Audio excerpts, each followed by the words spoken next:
Olá, gente boa! Estamos chegando com mais um videocast dessa série Grandes Temas da Sociedade, uma iniciativa da Ordem dos Advogados do Brasil, Seção Minas Gerais e da Rádio Itatiaia. O nosso convidado de hoje já presidiu a OAB, já esteve representando o Brasil em Genebra, em convenções internacionais do trabalho, é mestre em Direito, é professor da PUC, tem um currículo gigantesco. Seja bem-vindo, doutor Antônio Fabrício de Matos Gonçalves, tudo bem? Tudo ótimo, prazer estar aqui, sobretudo discutindo esses temas que a sociedade precisa de, o tempo todo, estar falando sobre eles. Doutor Fabrício, a questão do direito do trabalho começou no século XVIII, lá no velho continente. Agora, entre nós, foi década de 30, com Getúlio, não tem tanto tempo assim.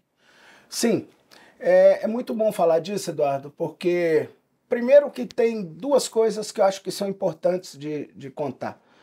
O primeiro é tentar derrubar um pouquinho que a legislação trabalhista brasileira foi toda doada. A gente ouve falar do mito da ortoga, que quer dizer isso, que Getúlio Vargas é o pai dos pobres e doou uma legislação trabalhista. Há uma luta. Há um período em que se fazia estrada de ferro e que as pessoas morriam de malária. Há a organização dos trabalhadores ferroviários. Há a organização em sindicato, sobretudo com a influência da Itália e da Alemanha, os anarquistas. Então, quando Getúlio chega, os países do mundo, quase todos, como você disse, já tinham uma legislação, mas o Brasil ainda estava nos primórdios dessa legislação. Então, Getúlio Vargas realmente é o catalisador, é quem entende, era do PTB, do Partido Trabalhista Brasileiro, e entende essas lutas e começa a apresentar propostas e o Brasil começa a ter uma legislação consistente mesmo a partir de 30, 32 e aí em 1934 nós temos uma Constituição que traz direito de trabalho. Aí, 6 mais 3, 9 anos depois, vem a conhecida CLT. Ela mudou a relação de trabalho no país? A relação de trabalho ela começa a mudar mesmo a partir de 32. Salário mínimo, porque não existia. É bom dizer que as pessoas trabalhavam e não tinha fundo de garantia, não tinha salário mínimo, não tinha descanso semanal remunerado. Isso tudo foi uma construção. Então tem alguns relatos, por exemplo, de pessoas que trabalhavam nas indústrias têxteis aqui em Minas Gerais e produziam ali, e quando receberam o primeiro salário mínimo, alguns procuraram o patrão para saber se era aquele valor mesmo, se não tinha que devolver. Mas a CLT, ela tem o papel de juntar todas essas leis produzidas até então e transformar numa lei só. Não é à toa que ela é consolidação das leis do trabalho. Exatamente. Não é chamar de Código de Direito de Trabalho, nem de Código de Processo, nem de Código Trabalhista, porque ela reúne, organiza e aí nós vamos ter um diploma legal, uma legislação que vai valer para os trabalhadores. Na sua opinião, de quem frequenta o fórum todo dia, ela tem sido adaptada, melhorada, de acordo com as novidades que a sociedade impõe? Melhorada, piorada. O que há é que ela tem refletido os momentos econômicos e políticos do Brasil.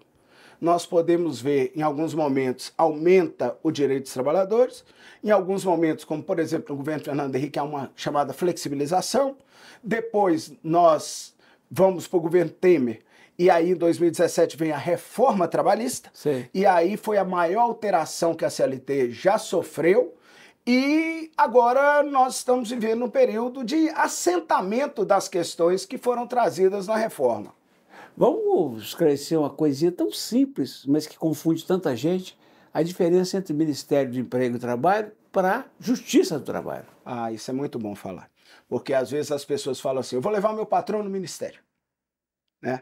Eu vou, se não me pagar meu FGTS, eu vou levar meu patrão no Ministério. Mas por que as pessoas falam Ministério do Trabalho e não Justiça do Trabalho? Porque quando foi criada a Justiça do Trabalho, lá em Getúlio, ela pertencia ao Ministério do Trabalho. Então, só nos anos 40 é que ela vai deixar de pertencer ao Ministério do Trabalho e vai virar a Justiça do Trabalho. Como tem gente que fala INPS até hoje, sim, apesar de chamar INSS. Então, a Justiça do Trabalho, desde 46, não pertence mais ao Ministério do Trabalho, é um órgão do Judiciário e ela é quem julga as relações entre empregado e empregador, capital-trabalho, relações de trabalho e relações de emprego. Há muita queixa de patrões em relação à Justiça do Trabalho. Há muita esperança de trabalhadores em relação à Justiça do Trabalho. Esse é que é o charme dela? O charme ou ela de fato pende para o lado mais considerado mais fraco? O charme da Justiça do Trabalho é porque as pessoas têm a Justiça do Trabalho como algo acessível. Esse é o charme da Justiça do Trabalho. O charme da Justiça do Trabalho é o acesso à justiça. É a pessoa dizer assim, eu vou à Justiça do Trabalho e vai. E sabe onde procurar, e sabe que tem que procurar um advogado, e sabe que a Justiça do Trabalho vai dar uma resposta. É a chamada entrega da prestação jurisdicional. Então, esse é o charme da Justiça do Trabalho. E ela é mais ágil do que a Justiça comum. E ela é muito rápida. Agora, doutor, muito rápida. Doutor, muita gente gostou da reforma trabalhista do governo Temer quando ela criou ônus para o cidadão que vai à justiça e perde. Porque eu já escutei isso muito de patrão, sobretudo de pequena empresa, microempresa, diz que é muito fácil. O cara vai para a justiça e vai entulhando lá de processo e tudo. Só que houve uma reação contrária para retomarmos o passado. O senhor considera que o número de ações em baixa da Justiça do Trabalho justificou essa medida lá na reforma do Temer? Diminuiu bastante o número de pessoas que acionavam a Justiça do Trabalho procurando seus direitos. Dois motivos. Um é que se o empregado perdesse, ele teria que pagar para o empregador, para o advogado empregador, honorários de sucumbência. E também, se ele perdesse a perícia, ficava a cargo dele pagar os honorários periciais. E custas também. E as custas também do judiciário. Aí, houve uma discussão se era constitucional ou não, ou se isso estava vedando o acesso à justiça que nós acabamos de falar. E aí o Supremo Tribunal Federal compreende que quando está sob o palio da justiça gratuita, quando o reclamante, o empregado, ajuiza a ação e está sob a justiça gratuita, aí ele não tem que pagar. Mas vai se discutir, ainda fica a discussão, quando a pessoa tem direito à justiça gratuita e quando ela não tem. Ô, doutor, qual é a ação mais comum? É reclamação de carteira não assinada, de hora extra não paga, de repente abusos de assédio moral? A ação mais comum na Justiça do Trabalho é a chamada reclamatória trabalhista do empregado contra a empresa. Os pedidos variam, agora é uma coisa que eu fico triste de dizer. Grande parte das ações são de empregados que vão à justiça requerer o acerto rescisório, porque não receberam. Isso é uma tristeza, porque a pessoa trabalhou e fica sem receber saldo de salário, 13º, férias. Infelizmente, existem muitas ações, sobretudo nesses momentos econômicos, em que há crises, muitas ações em que a pessoa requer na Justiça do Trabalho as verbas rescisórias. Doutor, eu já N vezes assisti como repórter uma empresa conservadora, isso é muito comum. Muito comum. Melhorou depois que um tal de Paulo Reis, gente boa, foi presidente do sindicato, criou o Cero para poder dar mais moralização ao setor. O sujeito quebra uma conservadora, dá o cano em milhares de trabalhadores e você vê ali na Savassi o dono da conservadora com uma BMW último modelo. Mesmo com a justiça priorizando, na hora que uma empresa quebra e tal, o acerto trabalhista, mesmo assim tem absurdos, né? Às vezes a gente diz que a empresa quebra e os donos ficam ricos. Mas existe uma fórmula para resolver essa questão, que chama desconsideração da personalidade jurídica da empresa. O que é isso? Você sai dos bens da empresa, então diz, tá andando o carro. Se o carro, desculpa, se o carro tiver, por exemplo, em nome dele, ou tiver jeito de buscar esse carro, a justiça vai atrás desse carro.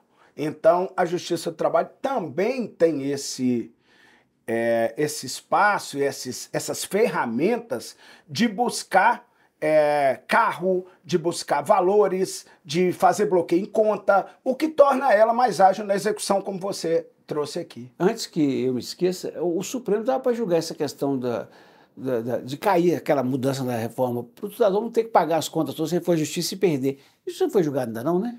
O que acontece é que se ele tiver sob justiça gratuita, ele não vai ter que pagar nenhum honorário nem custo. Isso já julgou. Todo cidadão que for à justiça trabalhista tem que contratar um advogado? É o ideal. Ele pode ir sozinho. Ele pode ir sozinho. Existe uma previsão na CLT que é a previsão que diz a parte pode postular sozinho. Agora, o que eu já vi de parte sozinho na Justiça do Trabalho e tomar muito prejuízo, eu recomendo aqui, não é defesa de classe, eu recomendo para se ter uma defesa qualificada, a melhor oportunidade, a melhor possibilidade é ir com o advogado. Eu já vi mulher grávida chegar sem advogado e fazer acordo com 4 meses, sendo que ela tinha direito da gestação inteira e mais. Cada um de nós no seu quadrado, né, doutor? O advogado sabe o que a pessoa de fato tem direito. A propósito disso, que o senhor não está aqui fazendo campanha para o seu escritório, é que se o cidadão contrata o advogado não estiver satisfeito, ele tem o direito de trocar. Se no curso do processo ele tiver necessidade de trocar de advogado, seja por morte do advogado, por alguma desavença, alguma questão, há essa possibilidade, desde que seja feita a reserva dos honorários do trabalho daquele que trabalhou até ali. E aí segue com outro advogado. É possível. Os trabalhadores têm que ter sempre em mente que tem um prazo para reclamação. Isso é uma informação extremamente importante. Qual é o prazo para se ajuizar uma reclamatória trabalhista depois que termina o contrato de trabalho? 2 anos. Então, foi mandado embora da empresa, saiu da empresa, não vai trabalhar mais, ele tem até 2 anos para ajuizar uma ação na Justiça do Trabalho. Só que ele não pode pedir o período todo. Ficou 20 anos, ele tem direito de 20 anos? Não tem. 5, né? Dos últimos 5, e se ele demorar 2 para entrar, dos últimos 3. Cada dia que ele demora a ajuizar, ele perde um dia para trás. Doutor, nós já, de certa forma, já respondemos essa questão, mas é bom enfatizar. A justiça é séria, né? Não demora 20 anos, 30 anos um processo, não. Eduardo, é espantoso, sobretudo quando nós somos acionados por empresas de outros estados que têm questões aqui em Minas, eles ficam muito impressionados como o Tribunal da Terceira Região dá uma resposta rápida. Aqui, às vezes, em 3, 4 meses, uma ação é julgada em primeiro grau, mais 60 dias é julgada no tribunal. Então, é claro que vai de cada processo, se tem perícia, se não tem, mas um processo sem perícia, aqui em Minas Gerais hoje, num período muito menor que um ano, é possível que já tenha percorrido a primeira e a segunda instância. Existem queixas em relação a grosseria ou pouca empatia de juízes. Eu mesmo tive uma experiência de uma pessoa que trabalhou com a minha mãe e eu fui chamado lá e a juíza queria que eu comprovasse o recolhimento do ISS da doméstica. E eu queria dizer para a juíza que eu não recolhi porque ela falou comigo, sou aposentada, não vai fazer diferença, me dá isso, me pagar a minha condução. Mas a juíza não deixou falar, o senhor trouxe os comprovantes? Não, mas eu queria falar, o senhor trouxe os comprovantes? Não, audiência encerrada.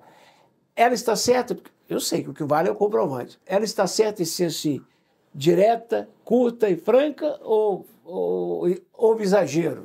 E o senhor recebe queixas de advogados e pessoas que vão lá em relação a esse tratamento?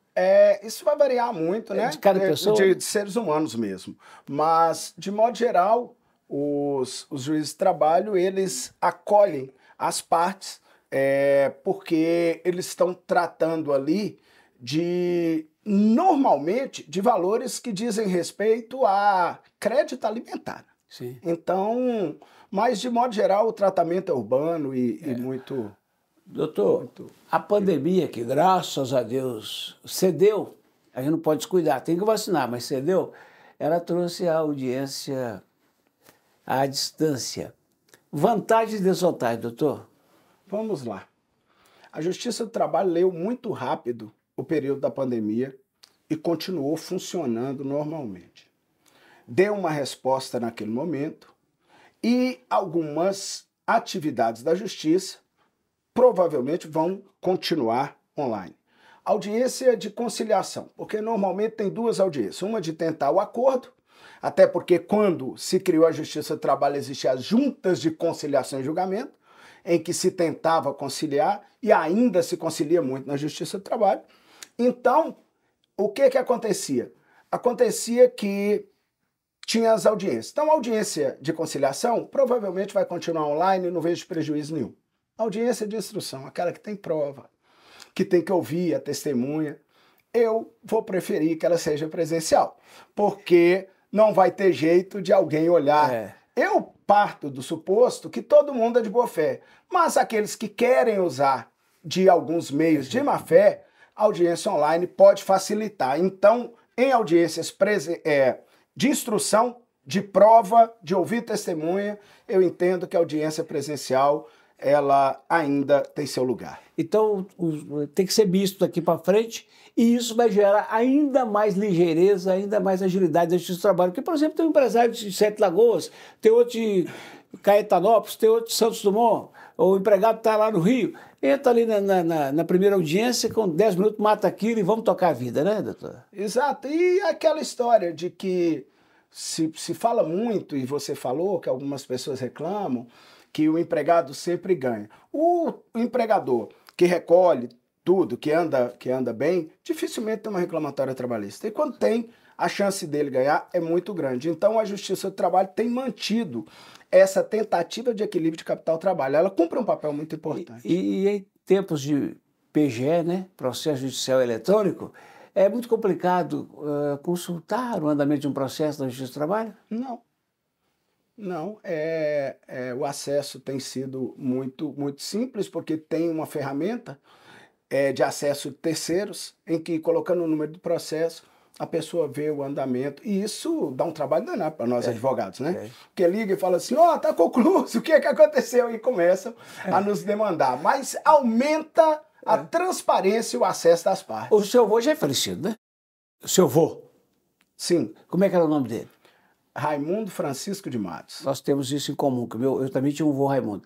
Aquilo que o meu avô Raimundo Salvador, caminhoneiro lá de Pedro Leopoldo, e o seu avô Raimundo de Brasília de Minas, nos ensinaram que um mau acordo é melhor, é 1000 vezes melhor do que uma bela de uma demanda. Vale na Justiça do Trabalho? Ah, vale muito. Vale muito. Eu conto que tem 25 anos que eu leciono, e um dia um ex-aluno meu chegou para mim e falou assim, eu fiz uma defesa maravilhosa, chegou lá e deu acordo. E o que eu faço com essa defesa? Eu falei, dá para sua mãe de presente, coloca no quadro, mas você fez o principal, que é entregar a prestação jurisdicional, que é resolver o problema. Né? E eu tenho visto a ordem também preocupada com essa questão, essa gestão do Sérgio, de trabalhar com mediação, de mediar, de pôr fim ao conflito. O advogado tem que ter, o bom advogado é aquele que resolve. Ô, doutor, na vida da gente, na vida pública principalmente, a gente está com a sensação de que o problema é valorizado, que a solução fica em segundo plano. Nós temos que resolucionar, né? Eu trabalho muito com isso, porque tem hora que o problema vira a razão da história, quando a solução deveria ser a razão da história. Tem inventários que não acabam, por exemplo, que não é da área trabalhista, mas da área de família, de pessoas que começam a viver o problema do inventário, e se o inventário acabar, o que vai fazer? Contam que uma senhora procurou, ficou na fila horas para falar com o Chico Xavier. Falou, diga, minha irmã. Ela falou, Chico, eu estou aqui para falar do meu marido. Homem bom está ali, Chico. Companheiro, prestador de cumpre com suas obrigações, preserva, é um amigo dos meus filhos, é um homem maravilhoso. Qual o problema? Eu tento fazer ele virar espírita, ele não topa de jeito nenhum. Eu falo assim, mas ele é bom esse tanto aí, não, deixa ele ficar do jeito que ele é. Ô, doutor, para a gente fechar a prosa, me conta uma coisa. Eu sou um fã, eu sonho que um dia a justiça privada vai tomar conta de boa parte dos processos desse país. Se eu brigo ali com a Patrícia Joe por causa de uma cerca do nosso lote lá, vai lá num escritório da justiça privada, paga uma taxa, entra no acordo e vai embora. Deixando para a justiça comum homicídio, né, crime contra a vida, essas coisas graves. Se um dia isso se realizar, e eu gostaria de saber se o senhor também torce por isso, a Justiça do Trabalho também podia entrar em causas mais simples? Eu imagino que o ser humano vai ter que evoluir um pouco ainda, porque nós ainda vamos precisar do Estado. precisamos de um nível de elevação para chegar nesse ponto em que o Estado não precisa interferir. O senhor falou do meu avô, eu lembrei que lá atrás meu avô era juiz de paz, que era aquela figura que exatamente tentava conciliar. Mas nós temos, por exemplo, nos Estados Unidos, um modelo de advocacia em que se resolve muitas dessas questões. Com a evolução, pode ser, e aí tem a figura do sindicato que pode exercer esse papel, da mediação, tal, mas o que a CLT fez com a reforma trabalhista, por exemplo, foi tirar a homologação do sindicato, o que seria já um desses pontos para diminuir a quantidade de processos na justiça. Muito obrigado por essa prosa boa aqui, doutor Antônio Fabrício de Matos Gonçalves, professor da PUC, mestre em Direito, ex-presidente da OAB Minas. Vamos junto que a vida segue, nós temos que ser felizes, né, doutor? Muito obrigado, foi um prazer poder falar de direito do trabalho e conversar com você mais uma vez, que é sempre uma alegria para mim.